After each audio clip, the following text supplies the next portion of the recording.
तोरीको तेलमा चिकन राखेर गोल्डन ब्राउन हुने बेलासम्म फ्राई गर्ने, त्यसमा अलिकति नुन राखेर फ्राई गरेर निकाल्ने।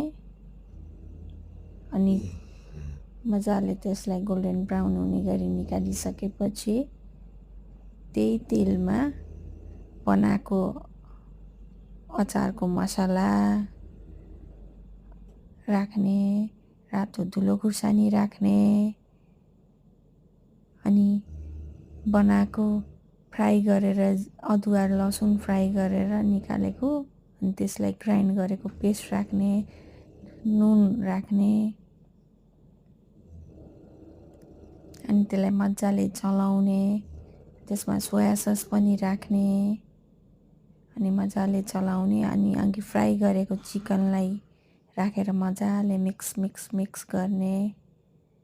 अनि बदामलाई थोरै तेलमा भुटेको, मजाले रातो हुने गरी भुटेको बदामलाई पनि राख्ने। अनि लास्टमा भिनेगर राखेर अनि मजाले त्यसलाई मिक्स गरिदिने। चिकन अचार रेडी भयो खानको लागि। एकदमै मिठो हुन्छ, यम्मी हुन्छ।